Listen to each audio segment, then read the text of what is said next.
The price of freedom is death. We're coming to get our check.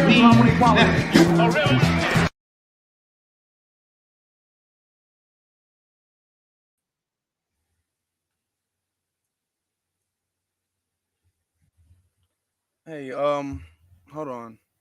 Can people hear me? Let me check on something because my computer literally just froze. My computer just froze. Hold on, let me see something. It like just froze right there, so I need to make sure everybody can hear me. Can you guys hear me? Am I coming in clear? Because it just froze. I'll restart this if I have to. Yeah, I'm on the other device. I can be heard. All right. Let me retweet this because it took a little bit of time. I was just in the Twitter space, so it took a little bit of time. Let me see. Okay, I'm loud and clear. Thank you guys. Can everybody retweet this real quick? Okay, can everybody retweet this? All right, cool. We got our brother Torian Rain. We have our brother Ace Keeper, Wired Sports, Ty Quinn. We got Yo Queen, OG Keys. B1 salute to every single last one of you guys. Welcome to the Afro Elite YouTube channel. If you guys are new, please subscribe. If you guys have already subscribed, please, that's my keys. Please hit that notification bell so you'll be notified every time I go live. Also, follow me on my social media. That's this bar right here. You can follow me on my social media and share this broadcast on your various social media platforms.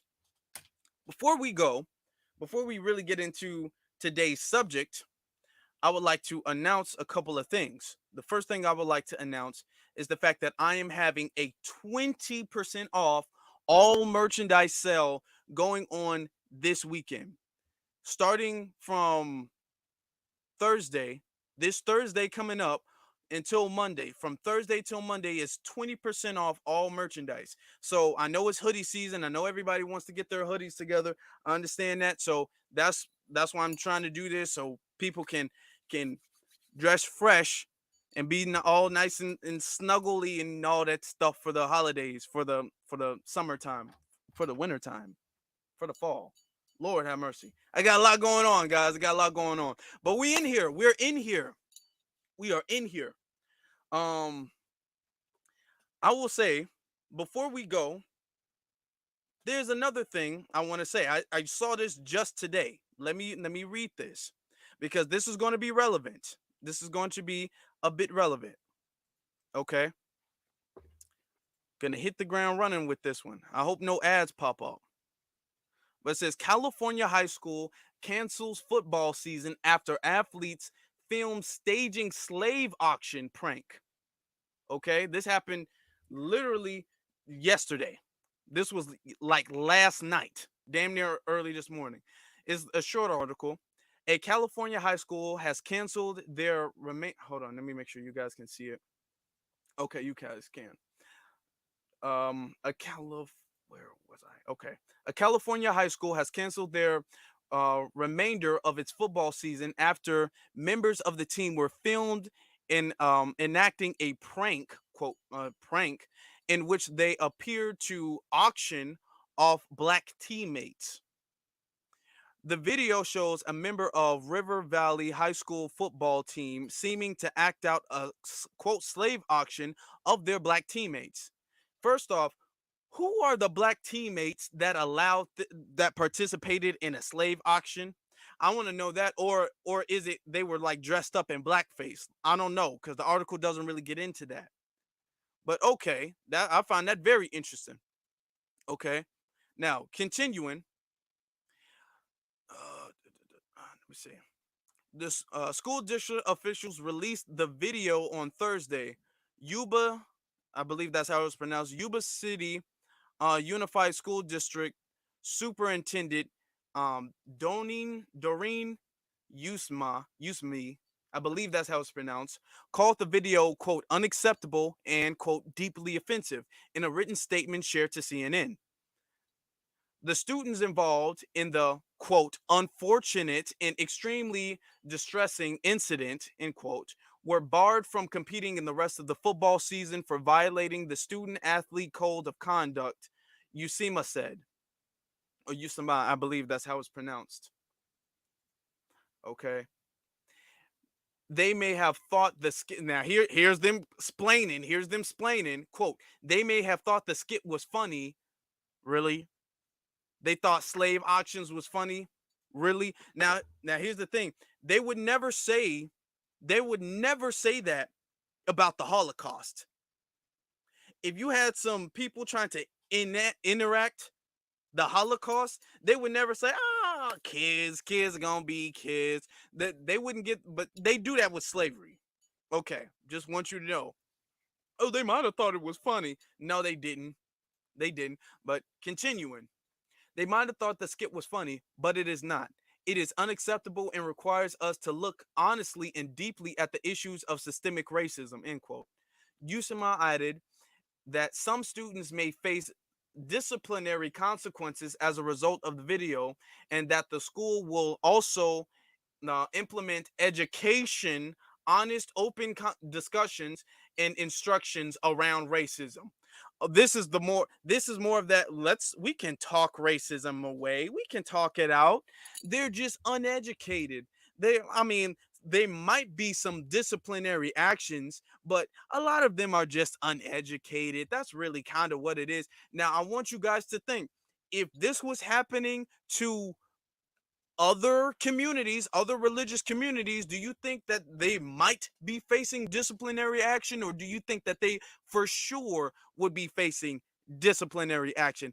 I believe that they would for sure be facing disciplinary action. They would be suspended. Exactly. Lewis, Lois, I'm sorry. Lois, yeah, they would be suspended. All of everybody who participated in the video would be suspended. And some of them, depending on the age, I mean, they're in high school, so some of them might be expelled from that school had they did that to other communities. But for us now, it's to sit down and let's talk about education. What part of a high schooler, once you reach the age of high school, that's around, even if we give them the benefit of the doubt and say that's 15 years old, let's say they were in high school at 15, these are juniors in high school. You don't know that participating in reenacting a slave auction is something that you shouldn't be doing. You don't get that. That's something that you got to take them to the African American History Museum, and they get to see all of the stuff that we went through, and then they look like, oh wow, I never knew that slavery was bad. Now I know it's not cool to make a joke about it anymore. Do you honestly think that that's gonna happen? I don't think that that's gonna happen. Let's continue. I swear, when I saw this, I really got heated. I really got heated when I saw that. Um, okay, we're right here. Now, quote, at this time, the district and the site administration are working in earnest to identify lessons and programs to help our student body learn from this situation. She went on. When students find humor in something that is deeply offensive, it tells me that we have an opportunity to help them expand their mindset to be more aware, thoughtful, and considerate of their actions. Okay, that's pretty much it. But I looked at the racial demographics in this, and this is the reason why I'm bringing this up in this broadcast, because I looked at the racial demographics, and this is mostly a Hispanic school. The black population is actually very small. This majority a Hispanic school. Now, that will come into play later when we talk about the Black and Brown Coalition. But before that, let me give a shout out to Dark Skin Brother 2 for the $5 super chat. He says, facts and truth. You're speaking, my warrior brother.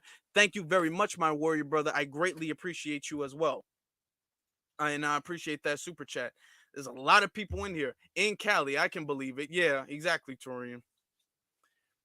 So, okay, all of that. Yeah, we need more education, and no, we don't. But I brought that up because I want you guys to think this is the Black and Brown Coalition that we're supposed to be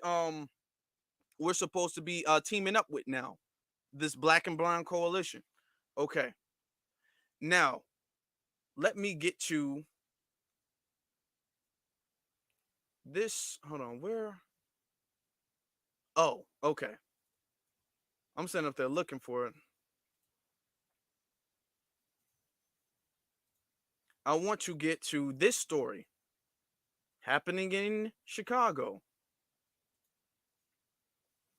Chicago hits new milestone with welcoming over 1K immigrants to the city. Now, this happened a couple weeks ago. This was a couple weeks ago. Okay. I would play the video, but I don't want to get a copyright strike. Let me see.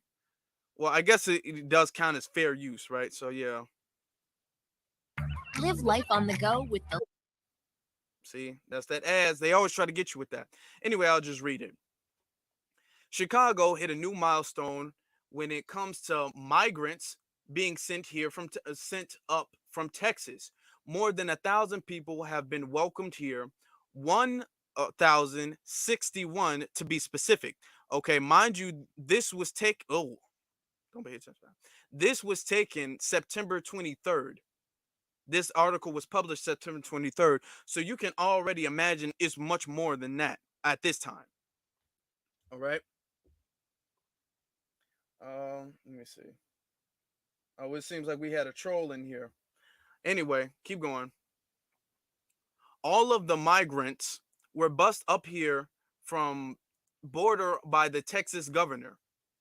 Okay, and it continues to say, the city of Chicago says, quote, we have a duty to provide shelter, food, medical care for each and every family, for each individual and family. Sorry. And a lot of migrants have come from Venezuela, walking through multiple countries to get to the United States. The city expands more arrivals, expects more arrivals. And that's the end of that. So over 1,000 of them have come, and I'm sure there will be more here. Now, before we continue, do you have any idea? You're asking you're having 1,000 people come. You're literally having 1,000 people come to a city where there's already incredible segregation, a city where there's already high levels of poverty, which is the cause of a high level of crime. Because as we know, the statistics, where you have high poverty, you will have high crime. It is not a black thing at all. It's not a racial thing. It's not an ethnic thing. It's not a city thing. It's not like it's a Chicago thing. This is because this is how the world works. This has worked all throughout history, where the most impoverished people in society have a tendency to have the higher crime rates. And let's be honest, a lot of the richer, more wealthy, fair off people, they get their crime hidden as well too. We have to keep that into a factor. Okay. Just like Brett Bet Reeves, right? Bet Reeves. And I wanted to talk about him, but not on this broadcast. But that is the situation when it comes to crime. So you have all of these things, then you have high inflation, you have thank you, Torian. Bet Reeves, thank you. You have high inflation, you have gas prices that are like $6 a gallon at certain points in time. You have all of these things. And remember, in the broadcast I did before, which I'll link in the description sometime after this video, I said that Lori Lightfoot was literally asking people to help donate so they can have more resources to the migrants. Okay, remember? So you have all of these issues that are already going on in Chicago, and then you're all like, you know what, uh we can have 1,000 plus more people here. These people aren't going to start working the next day. These people aren't going to start contributing to society the next day.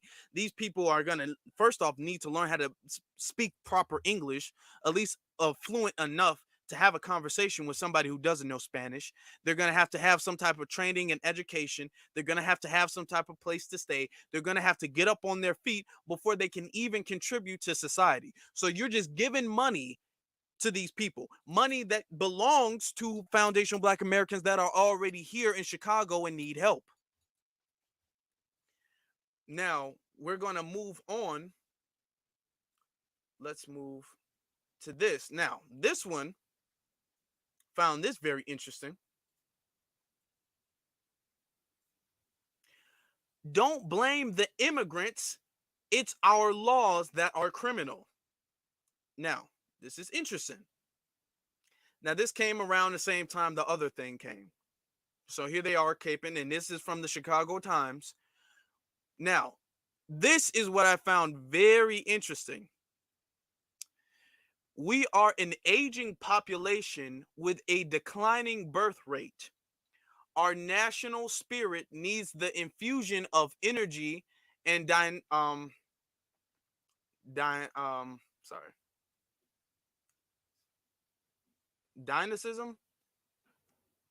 that immigrants provide. Couldn't see that word. And we will be thanked and strengthened by people whose lives we save. Now, the first sentence is really what tipped me off. We are an aging population with a declining birth rate. Now, that was interesting to me, the fact that that was said, because who is the aging population with a declining birth rate? Because you can't speak on all people in America. There's only a certain group of people, the recessive people. They have a declining birth rate. They're the ones who are aging out. Us Black folks, we're fine. We have sufficient birth rates. We're not aging out. So what are you really worried about? You're saying, hey, we need more of them to come here because we need to get our numbers up. That's the same thing that they did in the 1800s when they had the first Homestead Act. I want you guys to remember. Let me get this off the screen for just 1 second, because I want you guys to remember something President Joe Biden said. Remember this? Let me zoom in. Now, I want you to pay attention to how this woman says we are an aging population with a declining birth rate. You see how they're worried about their declining birth rates and how a certain portion of the society will become a minority? Oh, hold on. It is doomed. This country is doomed. It is doomed, not just because of African Americans, but because by 2040, this country is going to be minority white European. 40. Hold on. This country by 2040, this country is going to be minority white European. See, if you pay attention, they tell on themselves sometimes. If you pay attention, they will slip up and tell you why they're really worried. See, they're not trying to save people from Venezuela. They're not trying to save these people from these broken countries. They're not trying to do that. They need them over here because, as Joe Biden said, by 2040, this country is going to be minority MD. Because they have these people are from the recessive community. Okay, so pay attention to what he also says right after that. You hear me? Minority white European. And you guys are going to have to start working more with Hispanics, who make up a larger portion of the population than y'all do. They tell on themselves.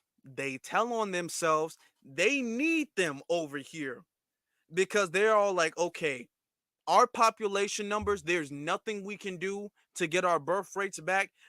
All we can try to do is slow our decrease down. So we need every single thing else that can help us. Everything else that we have that we could get, we need that. Exactly, Tori. And the tone of his voice. Always pay attention to the tone of somebody's voice when they're saying something. Okay? Always pay attention to that. Always pay attention to the way he says it. He's talking at them. It's not like he's informing them. It's like he's their father and he's sitting up there trying to get them straight on what the deal is going to be. This isn't him having a conversation where you're going back and forth and it's an open dialogue and you're listening to other people's opinions and you're being receptive to them. This is him saying, hey, all of that little Black Lives Matter stuff, yeah, we won the election. Stop all that, okay? We got to focus on what the real issue is. And Joe Biden just told you what he feels like the real issue is. That's the situation, okay? So, wanted y'all to see that before we continue reading about this article, the Don't Blame Immigrants. Now, that's the thing that caught my eye. We are an aging population with a declining birth rate. She probably is related to Joe Biden in some way, because that sounds exactly like something he would say. Okay, listen to this. America needs more immigrants, but we seem determined to shoot ourselves in the foot before addressing that self-sabotage. That self-sabotage permit a small digress. Okay. Then here we go with this. In the 1980s, Venezuela was the wealthiest country in Latin America, sitting about 18% of the world's proven oil reserves. Venezuelans enjoyed higher living standards than their neighbors and seemed to have stable democracy. To have a stable democracy. Looks were deceiving. When the prices of oil plummeted in the 90s, the country was plunged into instability.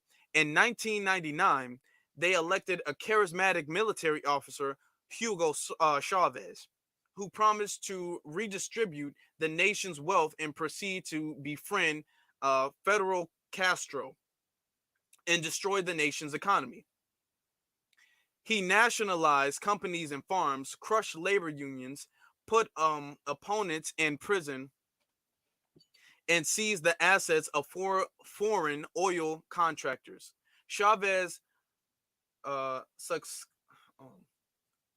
succumbed succumbed to cancer in 2013.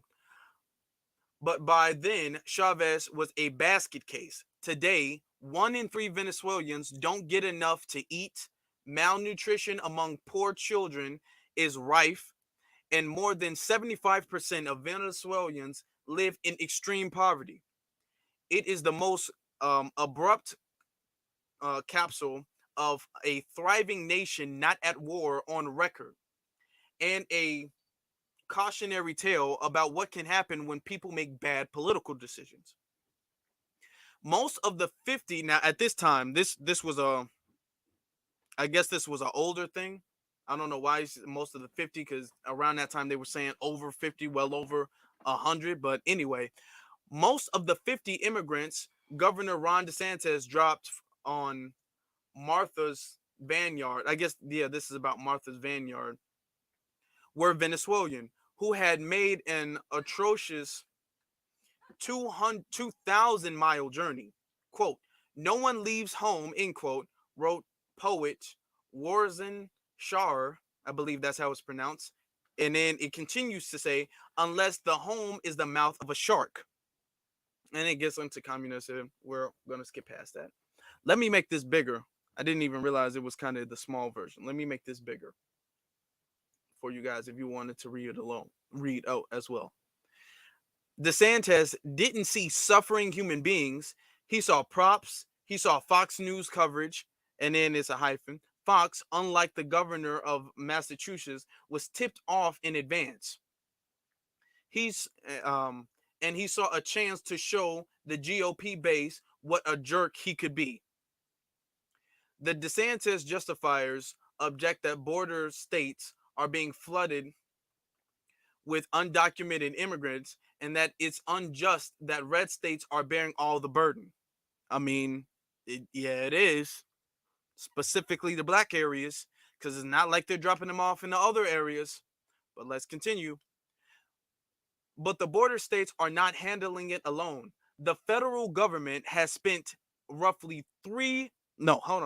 roughly 333 billion in border security and immigration enforcement in the past 19 years. 333 billion. and they tell us that this country does not have enough money for reparations. They tell us that this country, if they gave us reparations, it would destroy the economy. This country couldn't handle it. Now, I want you guys to think this $333 billion, they're not expecting to get it back. This is not an investment on the country that they're expecting to come back tenfold. They're not expecting to get this money back. This is money that they're spending for border security, when instead of spending that for border security, what the smartest thing to do would to be arrest some of the MDs, the mayonnaise who are hiring these people, arrest the people who are using them for illegal work and illegal labor, arrest some of the landlords that are housing these people, because these people only come here because there's work to do and there's a place to stay. If you got rid of all of that stuff, you wouldn't have to spend $333 billion on security. That's clearly not working. I continue.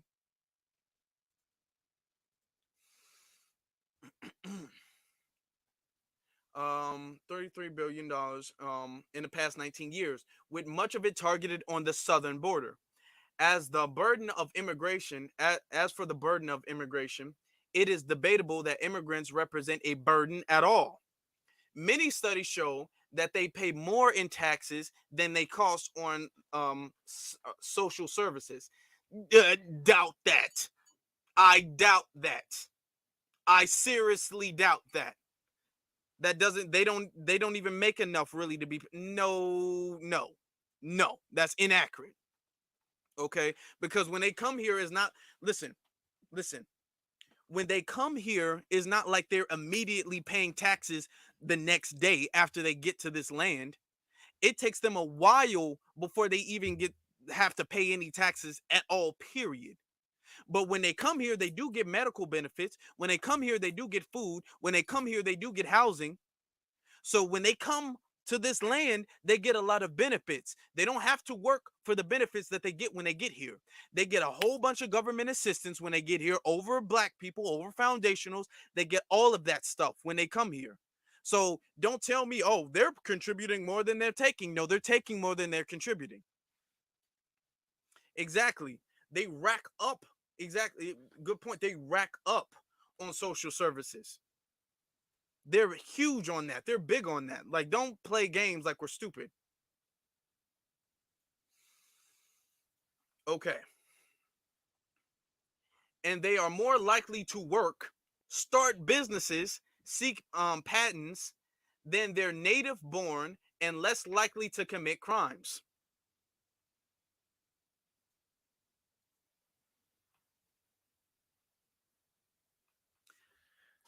Let me read that one more time. Okay. The whole sentence, the entire sentence. Many studies show that they pay more in taxes than they cost in social services. And they are more likely to work, start business, and seek patents than their native born. Then it goes, and less likely to commit crimes.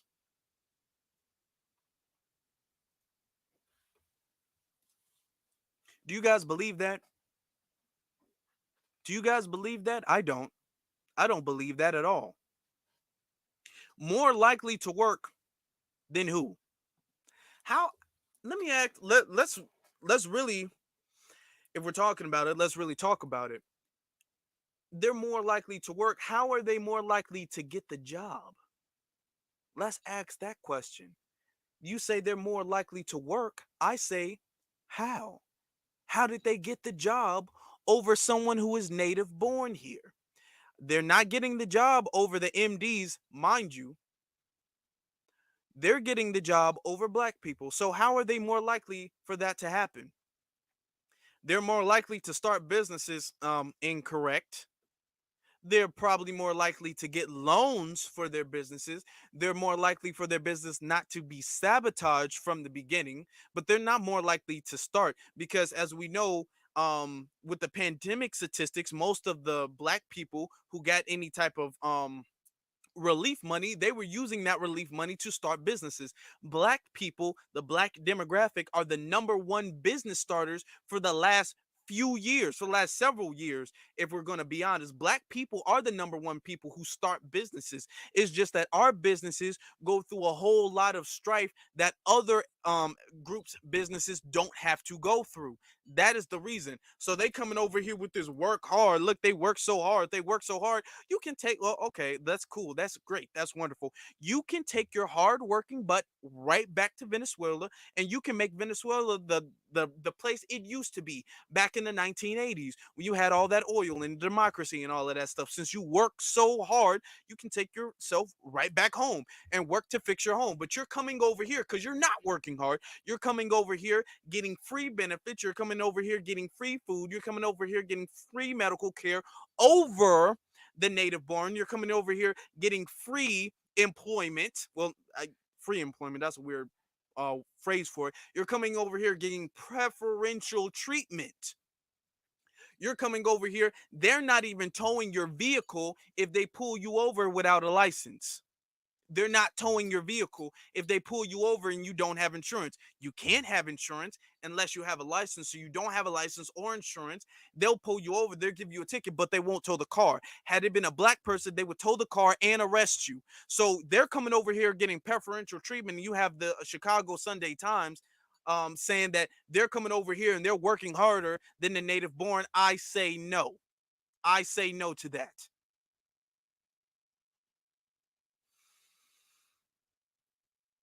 Thank you for everybody in here. We have a lot of people in here. Please make sure you subscribe, like, and share. Subscribe, like, and share.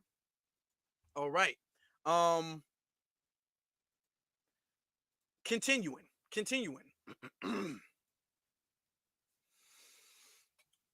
Those who believe the propaganda that immigration is destroying America should ponder on our neighbors to the north. Is Canada a hellscape? The proportion of foreign born there is 21% compared to America's average of 13.7%. Okay. The economy is a lot different. The country is a lot different there. Let me ask you, do you think in Canada, while they want to talk about the Canadian statistics, do you think that Canada is allowing, let me show you my face because I really want you guys to see this. First off, yeah, Canada, exactly. Canada is a hellscape. Yeah, it kind of is. It is. Canada's not Wakanda. It might not be as bad as some of the southern countries, but yeah, Canada's not Wakanda. They only bring that statistic up because they don't think that people actually know what's going on in Canada. People ain't balling in Canada. Like, we're not stupid. Plus, two, do you think that Canada is having immigrants, illegal immigrants, undocumented immigrants come over to Canada in the Canadian country and getting preferential treatment over the native born? No, they are not doing that. And Canada's still not balling with all of the immigration. And Canada isn't having thousands of people bust over to Canada. People aren't flooding illegally to Canada in the thousands. Illegally.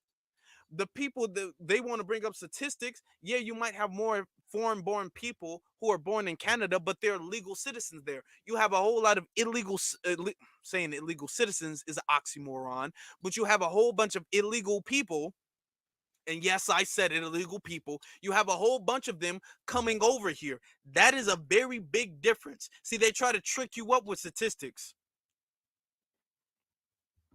Oh, hold on. I didn't mean to close that. Oh, before we continue, shout out to the $10 super chat.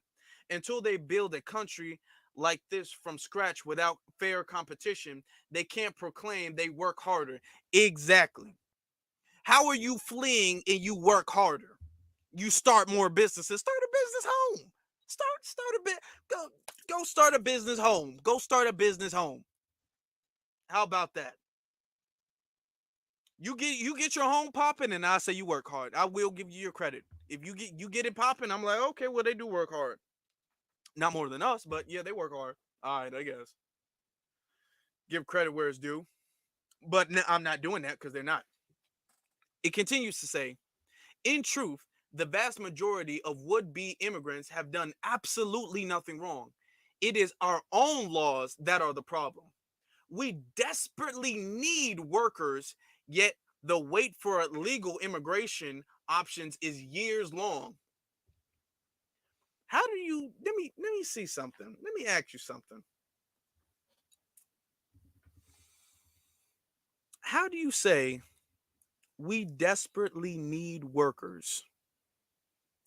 So we need them to come over and work because we just need the workers, yet you have all of these black people who are unemployed. How do you say we desperately need workers, but when they come over to this country, they get preferential treatment with employment? How does that work? How do you say we need workers in this country and you're giving the workers that you need because you're saying we need them because we don't have them, but yet we have them? You just want them to be the workers. You want a new labor class is really what you want. Don't say like, oh my God, there's just so much work to do and nobody wants to do the work. No, they're getting the preferential treatment. See, this is that liberal line that they're trying to do. All right. Now, the workers, blah, blah, blah, blah, blah. People ask, why can't undocumented immigrants wait in line? End quote.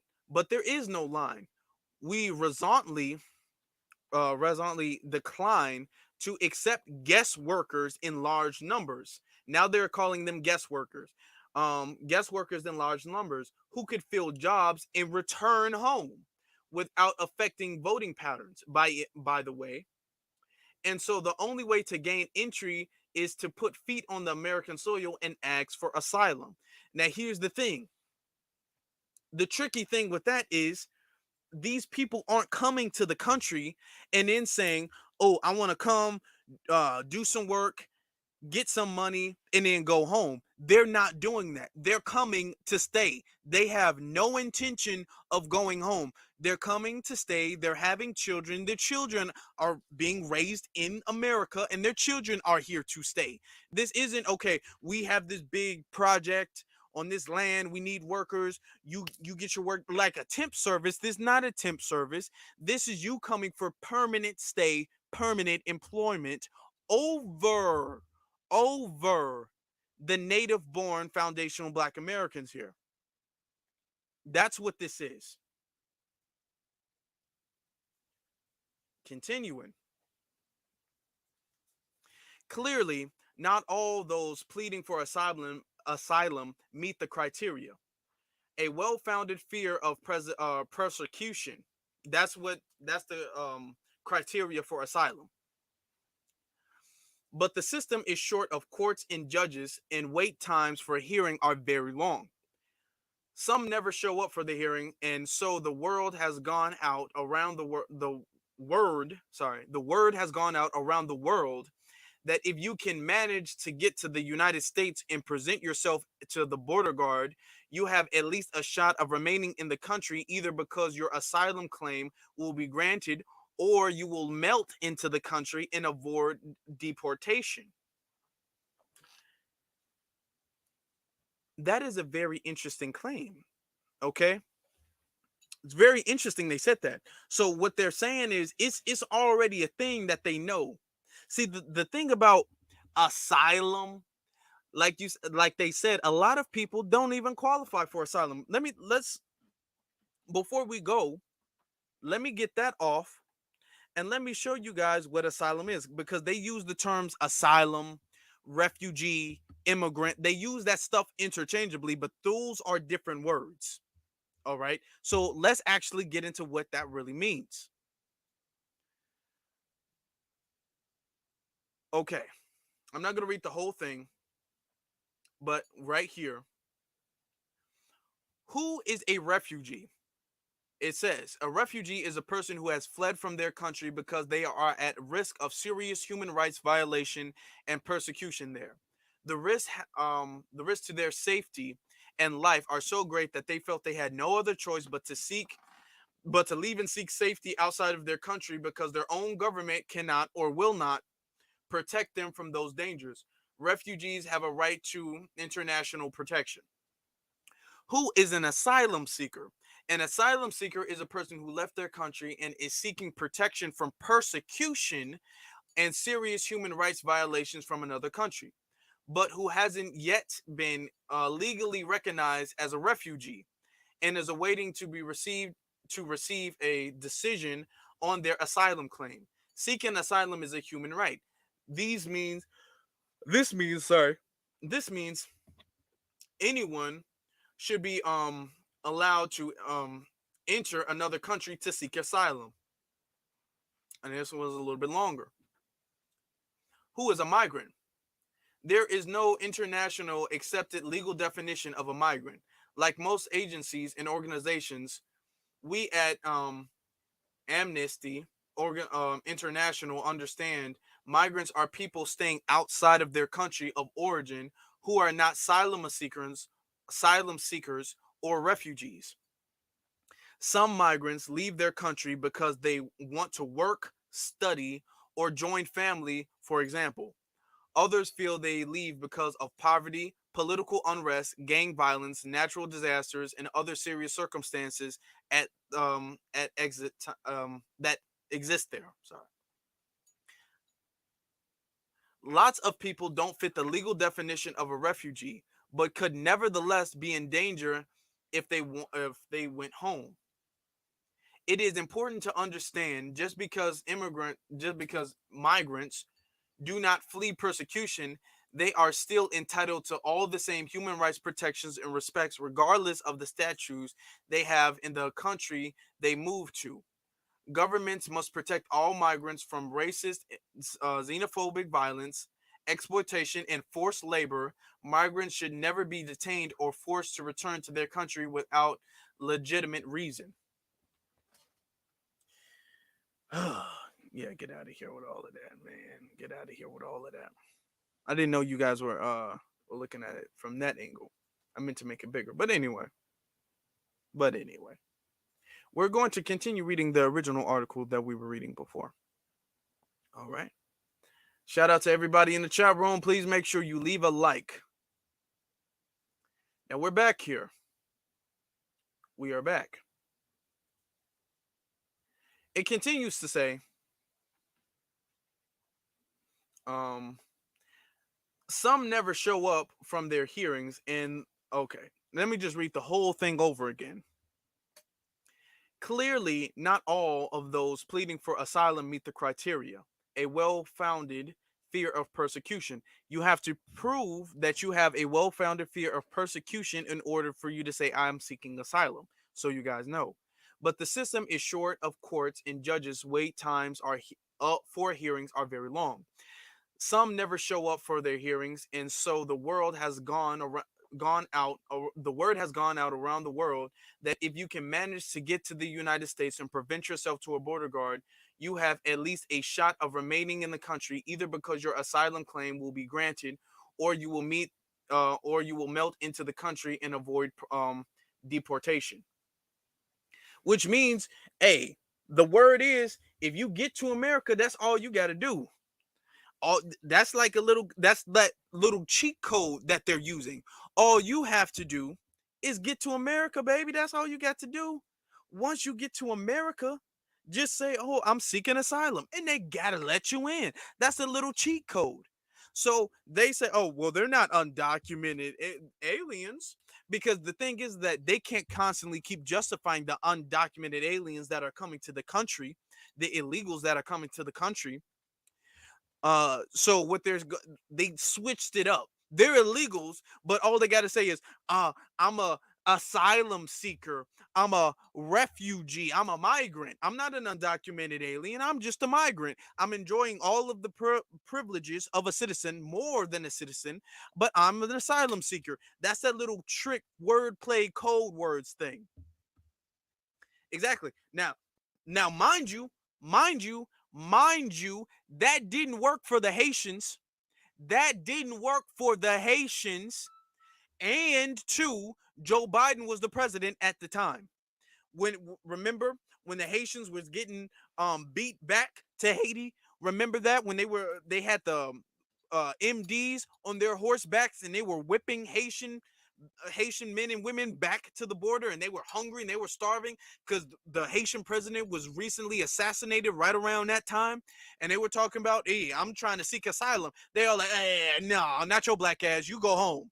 You go home. We'll let these MD passing Hispanics, these Latinos who share the same amount of anti-black racism and vitriol that we have, we'll let them come in here because of all of the colorism and the racism that already exists in their country. We'll let some of them come in here. You take your black ass back home. They did that to the Haitians. So I'm not trying to hear the whole, oh, well, oh, what about asylum seekers? Don't you have any morality? Notice none of these articles that are talking about, oh, we got to do better with our immigration. Oh, immigrants, we're needed in this country. Immigrants are needed in this country. They work harder than the native born. None of them were saying that when Haiti, when they were trying to come here.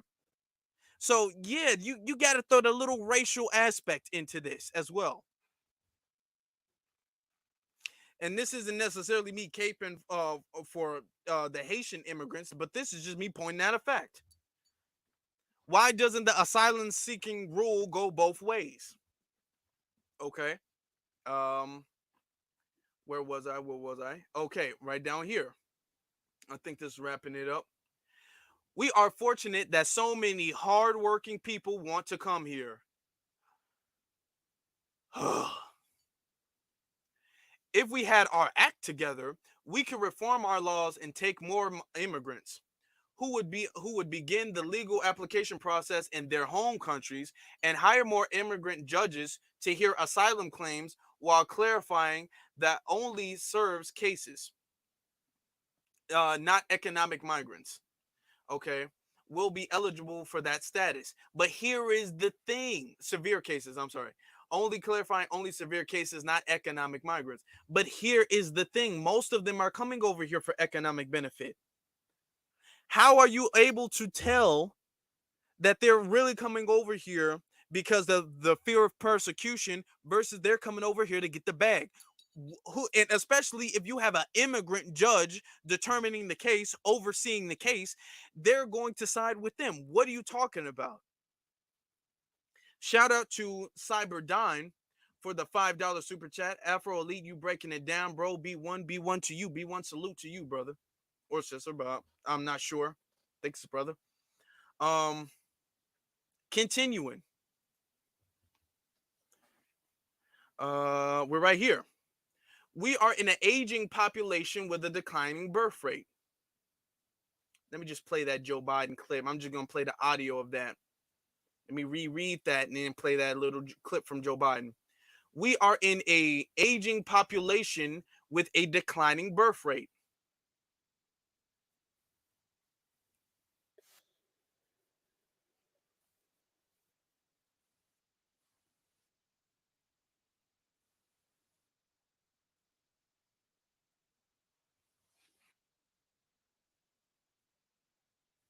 Okay. Continuing. Our national spirit needs the infusion and energy, uh, dynamism of immigrants that immigrants provide. No, we don't. No, we do not. Continuing. And we will be thanked and strengthened by people whose lives we saved. Okay, and that was the end. That's the end of that. First off, that's a bunch of BS. That's a bunch of BS. We have a whole bunch of people here who are suffering here. We have a whole bunch of people here who need help. Remember when Joe Biden said that when he got elected, he was going to give another stimulus package? How are there more stimulus packages over Trump during his administration than there was during Biden's? We needed stimulus packages. There was we needed COVID relief. We needed a whole bunch of stuff. Biden was like, nah, screw all of that. But he's bringing them in, talking about what about asylum seekers? What about them? They need help. Oh my God, poor them. I feel so sorry for them. Let's come over here. Forget about Foundation Black Americans. Reparations is going to destroy the country. But yeah, you're spending $333 billion on Border Patrol security. Okay. No, I'm not buying that. But then here's something else. If y'all thought I was done, I wasn't. I wasn't. Chicago, Chicago, Chicago. We must support immigrant children in Chicago schools. Okay. This came out just yesterday. All right. These newcomers are being a blessing and an opportunity for the district struggling with declining enrollment. CPS, the mayor, school administrator, and teachers should take this moment count. Okay. When Texas Governor Greg Abbott decided to use human suffering and displacement of excuse me in displacement of immigrant families as a cheap um electorate punching bag, okay, Chicagoans backed our word with action. Oh, dun dun dun. People um distributed food. Lawyers showed up to enforce legal rights, and shelters opened their doors to tired babies in need of warm beds. Oh, oh, guys, oh.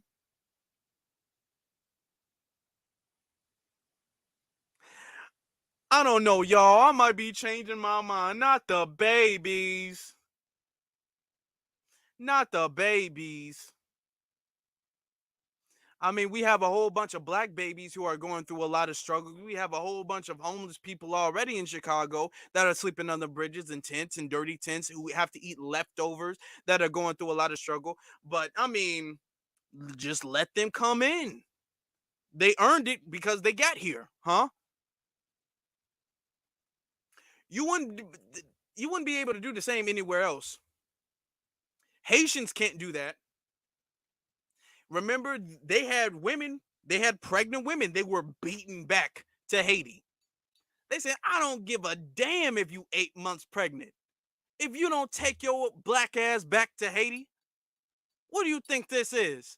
But now they over here, oh my God, the little Hispanic baby. Okay. Not the babies. The babies. We gotta do it for the babies. Anyway, moving on. Our tradition as a welcoming now pay attention to this. Our tradition as a welcoming city spans decades from black people fleeing southern racist terrorism after reconstruction to eastern Europeans escaping rapid anti-Semitism, from Irish workers fleeing famine to Central Americas, breaking free of economic displacement and gang violence.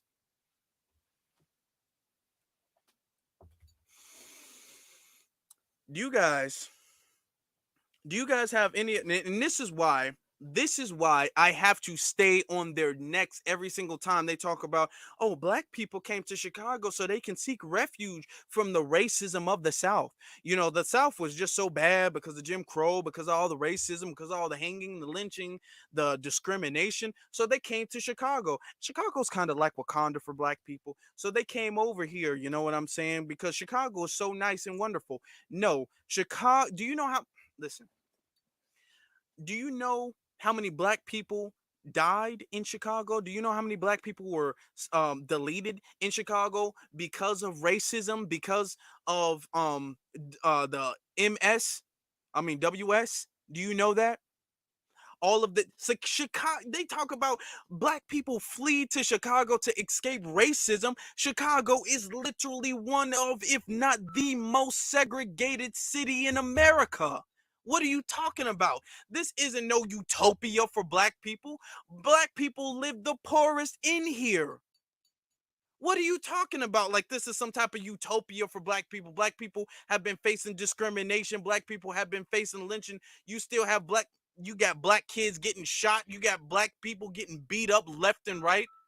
What are you saying when you have a city, when you have a city that lets the leaders, and I want to say a different word, when you let cop deleters get away like Jason Van Dyke when he got away from deleting Laquan McDonald, who was a child who was walking away. When you got other cops who are doing stuff like that in Chicago, when you have all of these cops get, I be showing y'all clips of all of the racism that happens here in Chicago. They're not gonna come over here saying black people fled from the South to Chicago. Black people came to Chicago because Chicago was having an economic boom at the time. In the South, the southern states were not making that much money in comparison to the northern states. So that's why black people and a lot of other people moved to places like Chicago and Detroit because of the economic opportunity. It was not because there's racism down here, but there's not racism up there. So let's go up there where there's no racism. That's not why black people moved to Chicago, because black people knew, FBA people knew, anywhere you go in America, there's going to be racism. Malcolm X said, any place north, any place south of the Canadian border is the South, because they kept trying to blame racism on the South when it's a nationwide thing. Malcolm X said that decades ago. Racism is an American thing. It's not a Southern thing. They're not at all gonna talk about black people. We welcome black people. No, you needed black people. You exploited black people. And I've done a broadcast on the exploitation that black people had to go through the black belt, through the segregation, through all of that stuff, through the mayors literally telling the police that if they see a black person, they can delete them. The mayor literally telling the police that. I'm not even going to get into it. There was still Jim Crow laws all over the nation, in Chicago as well too. There was discrimination.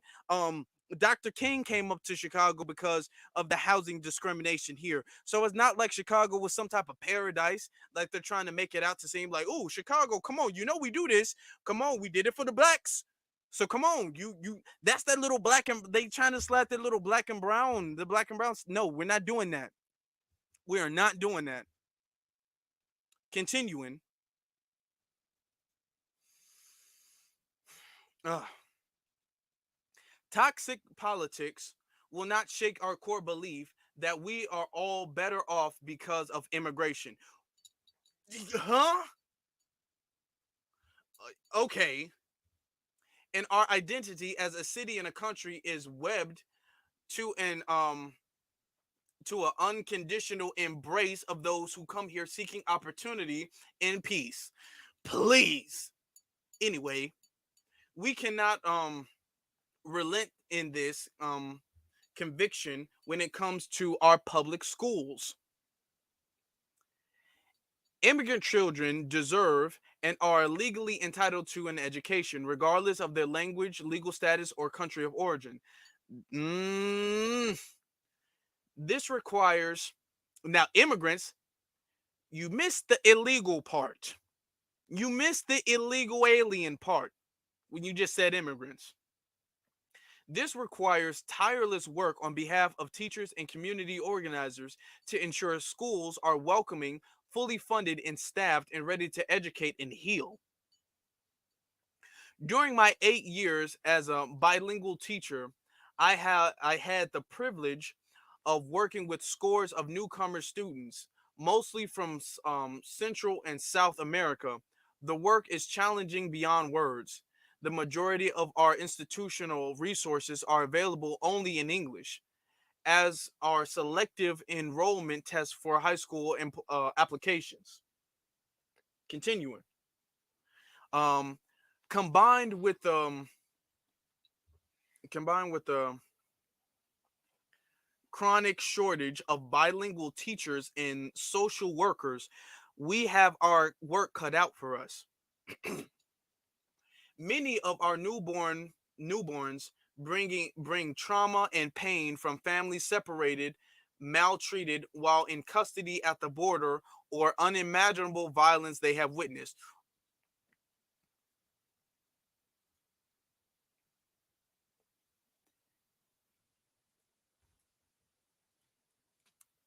Y'all don't think black people have that? Y'all don't think black people go through that? You don't want to talk about Chicago? Y'all don't think black people suffer from mental trauma? not just from slavery, not just from Jim Crow. I'm talking about the stuff that happened 30 years ago. I'm talking about the stuff that happened 20 years ago. I'm talking about the stuff that happened yesterday to black people. We just literally, now this wasn't in Chicago, it was in California, but literally on this very broadcast, I talked about how Hispanics, because they want to talk about the Black and Brown Coalition, I said how Hispanics got their football teams suspended because they were participating in a slave or they were enacting a slave auction. You don't think that trauma and stuff like that still exists for black people? You don't think when you see a black person who gets shot 60 times like Jalen Walker and justice hasn't been served, you don't think that when we see videos like George Floyd, when we see videos like Eric Gardner, Tamir Rice, you don't think that stuff traumatizes black people? You don't think that the families of these people, you don't think the families of Breonna Taylor got traumatized? You don't think these people are hurting? You don't think black people have been traumatized by the medical racism that we've been facing ever since medical racism was a thing in this country? But they don't talk about that stuff. We want to talk about the fact that these people broke federal law to come here illegally, and they were kind of inconvenienced with that. So we need to overcompensate for their inconvenience for breaking the law. That is exactly what they're saying to you.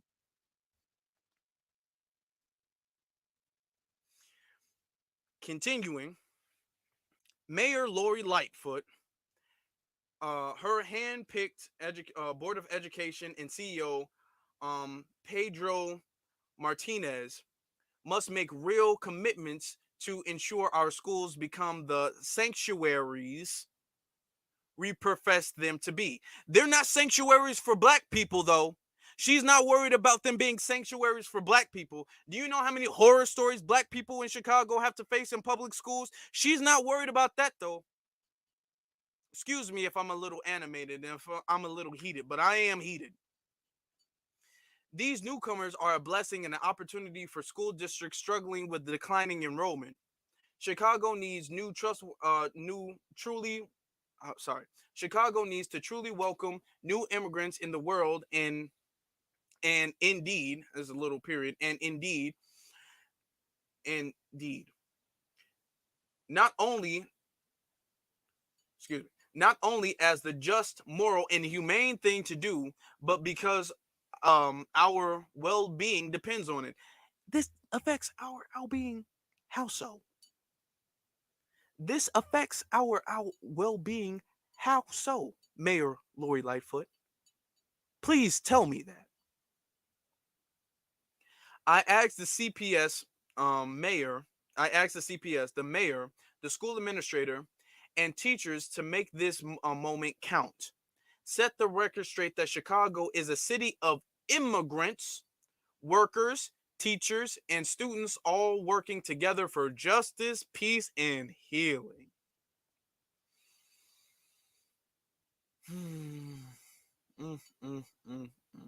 Now, this goes into another article, it seems. This goes into another article, so we're done with that. We're done with that. But this is what's happening here in Chicago. This is the type of stuff that's happening here in Chicago. They're getting bussed over here. Hold on, I want to show you. They're getting bussed over here. All they got to do is make it to the border for the most part. They pretty much, with this type of article, this pretty much is letting you know, like, hey, y'all, this is low-key the kind of way y'all want to come in. This is all you got to do. They're making it easier for them to come here. They're making it easy by pretty much saying, oh, a lot of them are getting away by saying this. Hint, hint. So they're getting bussed over here. They're getting preferential treatment as far as food, shelter, medical service. Their kids are about to start getting preferential treatment. Their kids will in the schools. A lot of these schools are defunded, not defunded, underfunded. A lot of them are defunded. A lot of them are closed. When you have poverty, let me explain something to you all. When you have poverty, you have high crime. When you have high crime, that starts to lower the property value.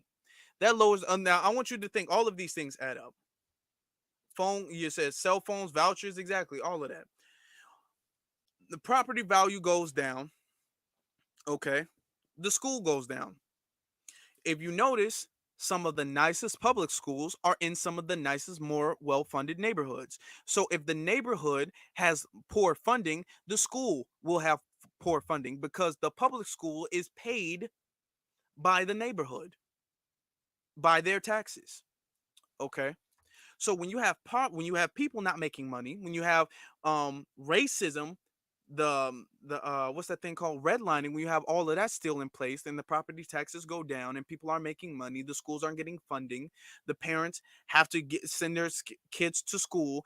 Most of the teachers in the schools are MD, keep that in mind, and you have low population because with poverty comes a high rate of crime. That's not a racial thing. That's a statistic thing that happens all around the world. You have that. You have people who want to take their children out of school because school cannot, one, properly teach the kid. More importantly, they're not trying. And two, there's a high level of violence. So for a number of reasons, you have parents saying, you know what, I want to take my kid out of school. The more they take their kid out of school, the less enrollment the school has, the less funding the school will get because the less students they have.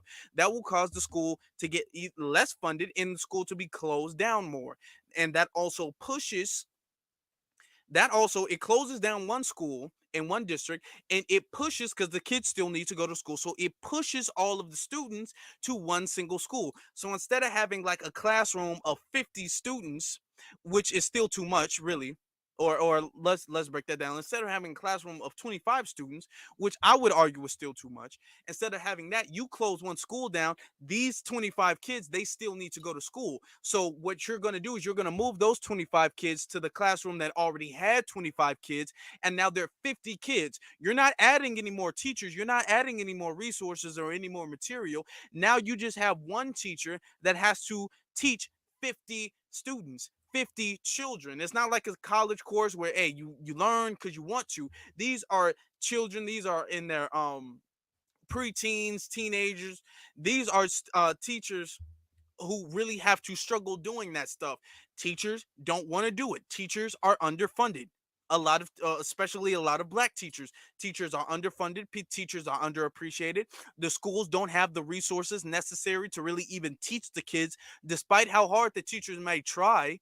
The teachers, I will give the teachers who try their best, I will give them 100% of their credit, despite the fact that they try to do it. It doesn't really go anywhere because they don't have the funding necessary to teach those many students. So you have this issue over and over and over again. Okay. Now, the schools, like kind of close to the Hispanic community, don't really go through as bad of an issue as the schools in the black community do. So that's the issue with the school problem. See, if you want to talk about the problem, they like to talk, you have to talk about it all the way, because what they like to do is they like to talk about the problem and they like to kind of pick around the edges. They like to kind of cherry pick issues and things, symptoms of the issue, and not really fully address the issue. And when you really don't fully address the issue, then it's a problem. When you don't fully address the issue, sorry, then you will never get to the solution. You will never get to the solution. The solution isn't bringing them over here. They are like, hey, let's speed up this gentrification thing because we got the recessive society. They're about to be out the paint. So we're going to need you guys to become the new one of us. That's the same thing they did with the Homestead Act. Excuse me, because remember, back in the day, Irish, they were not considered, historically speaking, they weren't considered white. Irish were not. Italians were not. Polish were not. A lot of people from Europe, they were not, but they came over here and they was all like, okay, you're going to be classified as white for the benefit of white supremacy. That is why they did that. That is, and they do that a lot with these Hispanics. Most of these Hispanics identify as white anyway. The statistics back that up. So they already know what type of energy they're coming with. So yeah, we just get to cherry pick. We're going to indoctrinate them to polish up their anti-black racism, and then they're going to be a force to help us against black people. That is their agenda with this. As black people are suffering, all of their resources that they're giving to these asylum seekers, they could be giving to actual foundational black Americans who actually deserve it, but they don't. They do not. This is why Lori Lightfoot needs to go. This is why Lori Lightfoot needs to go. And I will say it one last time. This is why Lori Lightfoot needs to go. This is why we have to start pulling back from our support from the Democratic Party in general. They say no to reparations. My video of Stacey Abrams, that's blowing up. Black people, not just the black men, but the black women as well too, they're not rocking with Stacey Abrams because they see the BS. They see what she's on. They're not rocking with Joe Biden. Joe Biden and Kamala Harris's numbers are record-breaking low right now.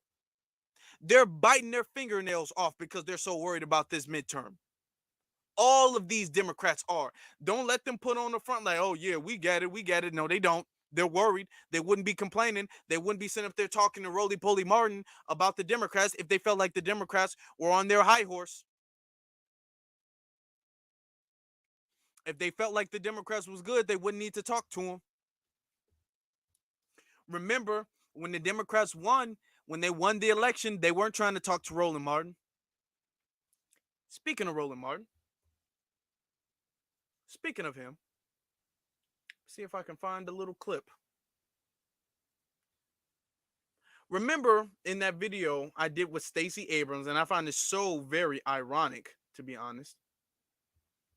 In the video I did with Stacey Abrams, I said Roland Martin, when he talks to the Democrats, he's kind of talking to them like, oh, what y'all need to do is y'all just need to support, y'all just need to talk about all of the great things that you guys have done. You guys have done a lot of great things. You guys need to talk about all the great things you guys have done.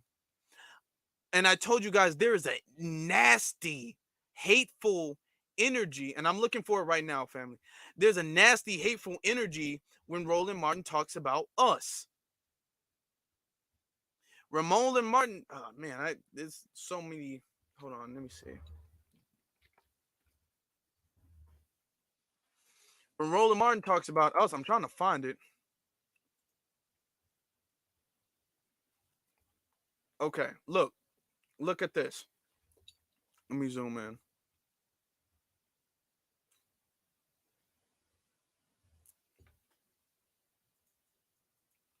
Putting it on the screen right now. Make sure you guys like and subscribe.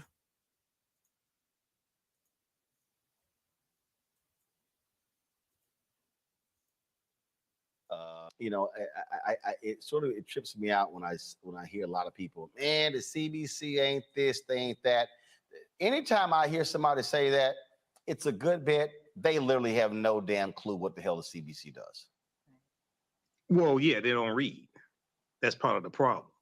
I mean, if they just if they go to thegrio.com and read some of the fantastic articles by April Ryan, they'll get more information and see the policies that the CBC is pushing and have gotten passed. If they watch Roland Martin Unfiltered, they can see you interview members of the Congressional Black Caucus. So when they say that, you know, there is a, how should I put this politely?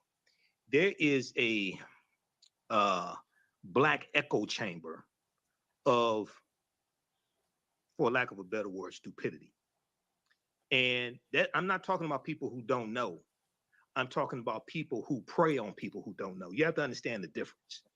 See, there's this whole disinformation campaign targeting African Americans, and they use social media.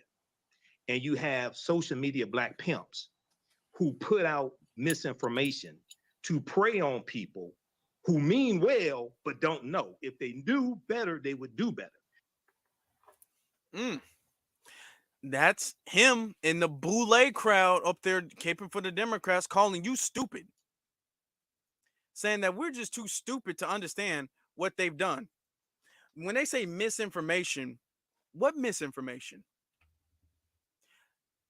Tariq said this on his broadcast. Why don't you just clear the misinformation up? If it's just misinformation, just address it. Just say, hey, they're misinformed about this. This is the fact. They keep saying, oh, it's misinformation. Okay, well, what is the misinformation? They never say.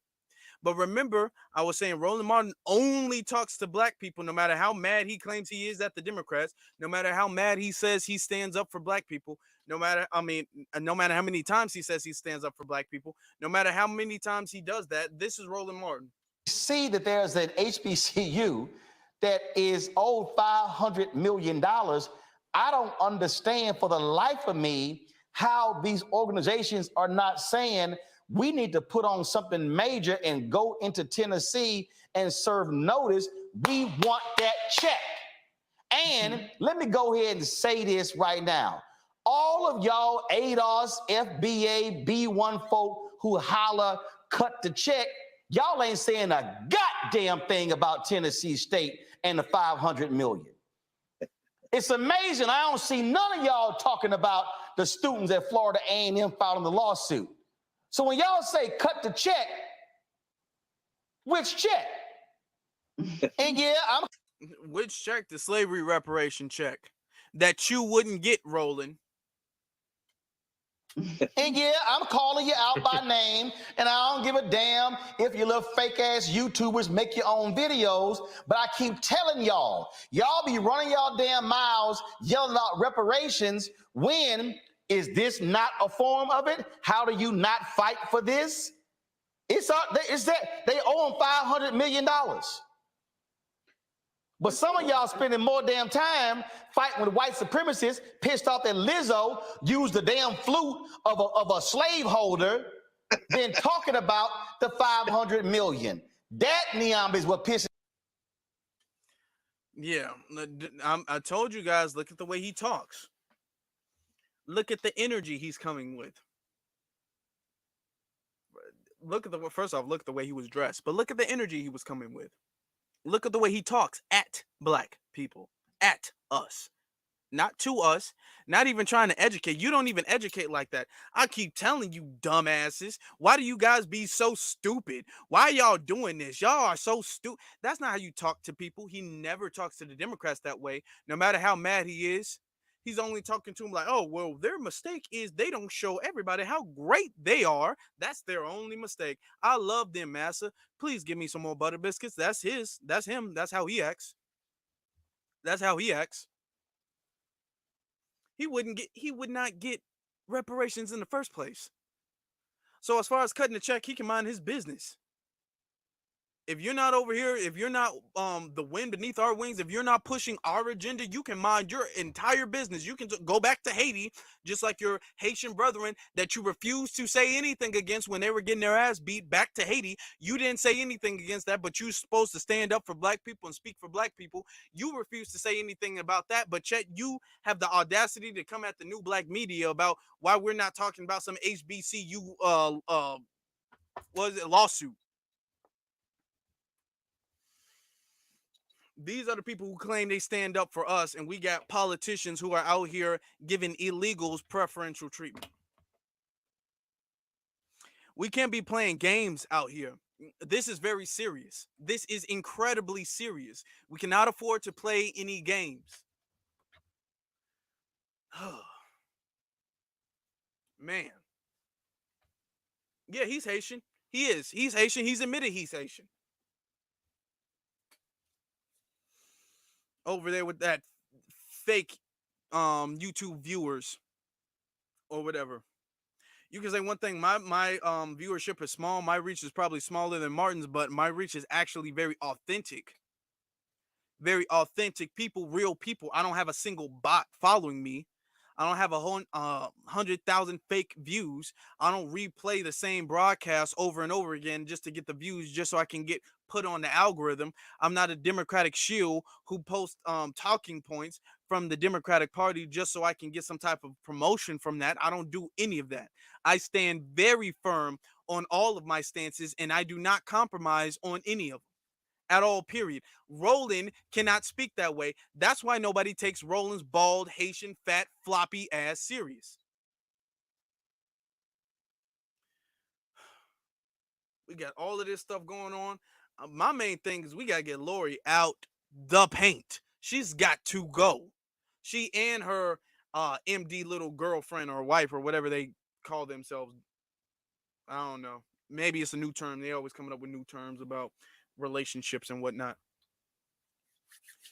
Family, we got to be serious. All of this, black and brown, this black and brown minority stuff is gone. That's over with. That is over with. They're not coming over here with all no black and brown. And don't you let these politicians say, oh, you know what, our hands are tied. We can't do it. It's a lot more complicated than you really think, man.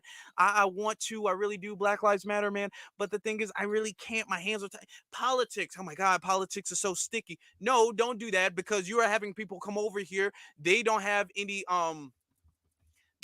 citizenship. They're not legal to come over here, and they're getting preferential treatment, not just in Chicago, all over America. They're getting bused all around America, specifically where black people are. They're not getting bused where other people are. They're getting bused where black people are. So don't you come over around us and tell us what you cannot do. This is why nobody takes the CDC serious. This is why nobody takes Roland Martin serious, because when they tell us, oh, we're doing so much, what do you mean you're doing so much? Because we see more energy, we see more effort, we see more resources being given to these illegal aliens over here. And you're sitting up there trying to shame us and call us dumbasses for not voting for you guys, when we're sitting up there pointing out the fact that these people are coming over here getting preferential treatment because they're asylum seekers, and we deserve reparations for all of the harm that was done to us in this country for literally building the country, and you tell us to shut our dumb ass up and just vote.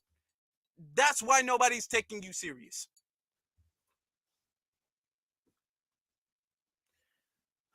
That is why nobody is taking them serious. Can you guys please like this broadcast? Please do so. Subscribe and share this content. But family, that concludes tonight's broadcast. Again, since we have a lot of people in the room, I want to show you we are having a sale coming up soon. I'm going to announce, we are having a sale coming up the 6th. That is this Thursday. This Thursday coming up on my broadcast, I'm going to re-announce it. We have a sale coming up on the 6th. The 6th through Monday. It is 20% off all merchandise. You don't want to miss out on that 20% off all merchandise. Don't miss out on the sale coming up on the 6th. I want to give a special shout out to all of the brothers and sisters. B1 shout out to all of the brothers and sisters who've been in this chat room, who are watching this video, who will see this video on the playback, or in the comment section. We got our brother Ace Keeper, Tangier, I'm done. Tora, Chris, Tia, I see you. Dark skinned brother, I see you. D Dubs, I see you. John, I see you. Yo, I see you. Tina, I see you. Lois, I see you. I see, and everybody. I'm not gonna go all the way back up. There's hundreds of chats and everything. For the people who have been watching, still watching, currently watching, will watch, Scorpion, I see you. I appreciate everybody in here. I appreciate the super chat from Tell It Like It Is and from Cyberdyne. I appreciate those super chats. I appreciate everybody for contributing. We're almost at 3,000 subscribers. We are almost at 3,000. We don't even need 100 more to get there. We can get there. We can get there. I think we can get there by the end of the week, honestly. With the rate we're growing, we can get there by the end of the week. We can make this happen. We can make this happen. I know we can. So I will see you guys Thursday, same place, same time. Thank you very much for being here. Until then, B1 salute to everybody. You all have a great rest of your day. See you Thursday.